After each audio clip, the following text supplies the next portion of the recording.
Alors, connaissez-vous l'AGI? Connaissez-vous l'IA? Connaissez-vous l'alignement? Et connaissez-vous le comportement émergent? Peut-être pas, et on va vous dire aujourd'hui ce que c'est. Bonjour à tous, en direct de New York. Le phénomène de ces 10, 15, 20, 30 prochaines années, c'est l'intelligence artificielle, qui bouleverse tout, qui change notre vie, et sur lesquels il faut quand même qu'on se penche un peu pour essayer de comprendre comment ça marche, parce que si on ne le fait pas, on sera vite dépassé. C'est comme les gens qui disaient quand Internet est arrivé, non, je ne suis pas sûr que je veux faire du traitement de texte, moi Excel, non, ou Lotus à l'époque, etc. PowerPoint, inutile et tout ça. Non, non, il faut s'y mettre et s'y mettre vite. Alors, je vais vous donner quelques mots-clés, on ne va pas passer un temps fou là-dessus, mais quelques mots-clés qui sont aussi des concepts qui vont vous permettre de comprendre comment fonctionne l'intelligence artificielle. En deux mots, déjà, pour vous dire que nous sommes sponsorisés par BHSU University, qui est une université 100% en ligne, dont 25% du curriculum, c'est de l'intelligence artificielle appliquée au business, à la finance, au droit, etc. Donc, comment intégrer, quand vous êtes dans le business, toutes les techniques d'intelligence artificielle, mais aussi quand vous êtes avocat, expert comptable, etc., que vous soyez cadre sub dans une entreprise, de travailler dans un hedge fund, dans la finance, que vous ayez votre start-up, etc. Vous êtes tous concernés. Et ce MBA vous donne une bonne connaissance à la fois de tous les éléments du business, finance, management, marketing, etc., mais aussi de l'intelligence artificielle qui rentre dans ces business pour les améliorer, pour aller plus vite et pour être plus productif. Vous trouverez l'URL de notre sponsor dans les notes en dessous. Et je vous engage à les consulter, voir. C'est quelque chose qui peut vraiment vous intéresser. C'est en 12 ou 16 mois et on n'a pas besoin de partir de chez soi. On peut continuer à travailler si on a un job et c'est la nouvelle forme d'éducation qui prime. Aujourd'hui, il faut savoir que 55 à 60% des étudiants américains et autres qui font des MBA américains le font en ligne par rapport à 40% qui ne le font plus. Il n'y a plus que 40% des étudiants de MBA aux États-Unis qui sont en présentiel. Alors, je vais vous parler de l'AGI. AGI signifie intelligence générale artificielle. En tant que concept, il est utilisé pour désigner une intelligence artificielle nettement plus avancée qu'il est actuellement possible, qui peut faire la plupart des choses aussi bien que les humains et souvent mieux. Alors, quelqu'un disait, je crois que c'est Elon Musk, pour moi, AI est l'équivalent d'un humain médian que vous pourriez embaucher en tant que collègue, et il pourrait dire et faire tout ce que vous seriez heureux qu'un collègue distant fasse derrière un ordinateur. Maintenant, le problème, c'est que si vous avez un tel camarade, il ne devient pas votre camarade très longtemps parce qu'après, il prend votre place et votre job. Donc, on est sur un paradoxe qui fait que pour rester compétitif dans l'intelligence artificielle qui risque de nous prendre notre job, il faut apprendre l'intelligence artificielle pour garder son job. C'est l'œuf qui fait la poule, ou la poule qui pond l'œuf, et l'œuf qui devient la poule, etc., etc. Mais quoi qu'il en soit, il faut s'y jeter comme on se jette à l'eau pour apprendre à nager.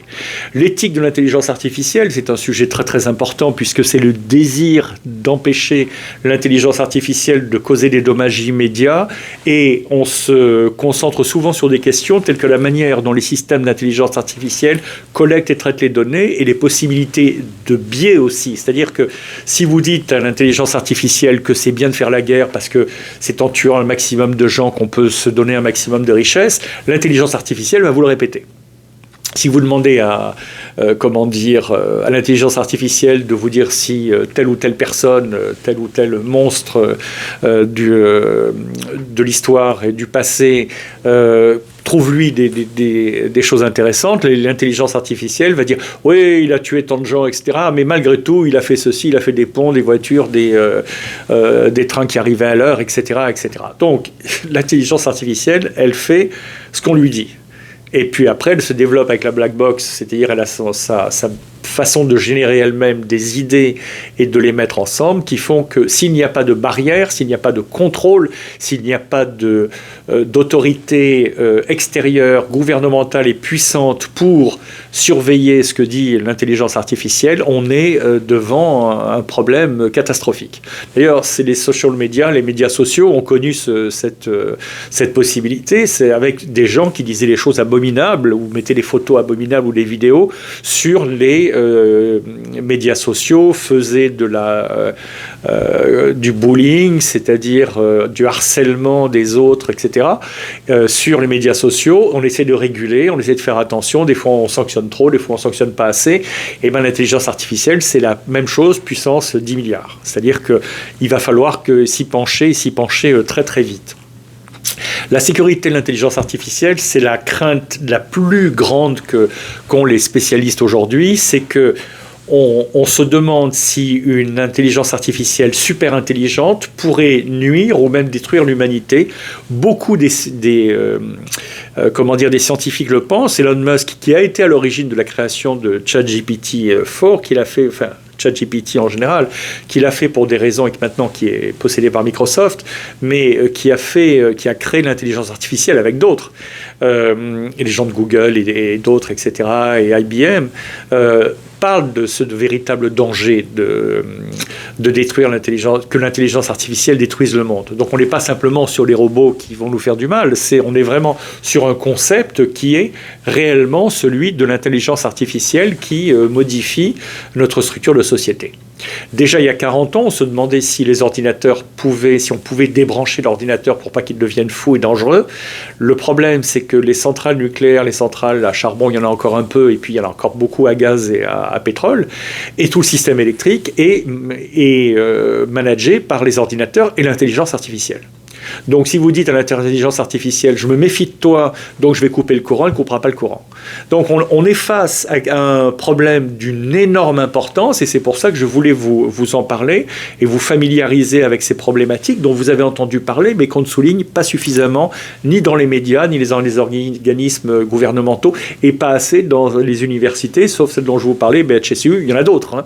Mais petit à petit, les universités se mettent au travail, mais beaucoup ont peur de l'intelligence artificielle parce que les profs se disent, on ne sert plus à rien, puisqu'on peut nous sortir 10 pages de mémoire excellemment fait, avec ChatGPT meilleur que le meilleur des étudiants, et on n'a pas de logiciel pour l'instant pour déterminer si c'est ChatGPT ou quelqu'un d'autre qui a fait le devoir. Qu'est-ce que c'est que l'alignement ? L'alignement, c'est la pratique consistant à ajuster un modèle d'intelligence artificielle pour qu'il produise les résultats souhaités par ses créateurs. C'est en fait la manière, autrement dit, de faire ce qu'on disait tout à l'heure, d'éviter de faire tout à l'heure du risque de l'intelligence artificielle comme on le disait tout à l'heure, pour éviter que l'intelligence artificielle ne vous tue, contrôlez-la. Alors c'est un peu brutal comme façon de le formuler, mais il s'agit quand même de ça. D'ailleurs, l'intelligence artificielle tue, puisque les armes les plus sophistiquées aujourd'hui utilisent l'intelligence artificielle, qui va elle-même décider des objectifs, par exemple un canon anti-aérien ou une batterie de missiles. Ça va tellement vite qu'il va falloir désigner des cibles à toute vitesse, et le laser, ça peut être des missiles ou des lasers, va devoir changer de cible à toute vitesse et dire celle-là est plus proche, je tire sur celle-là, la deuxième aussi, etc. Donc l'intelligence artificielle, hélas, c'est dans toutes les armes, on ne nous le dit pas, mais c'est réel, et donc l'intelligence artificielle prend des décisions de tuer ou de ne pas tuer, de tuer cela à la place des autres. On est sur quelque chose de purement effrayant. C'est vrai pour la guerre, c'est vrai pour la guerre dans l'économie, et c'est là où il faut rentrer sur ces contrôles. Donc l'alignement, c'est un peu les rênes du cheval, c'est-à-dire qu'on va tenir l'intelligence artificielle pour qu'elle n'aille pas dans un sens qui serait inamical pour l'humanité.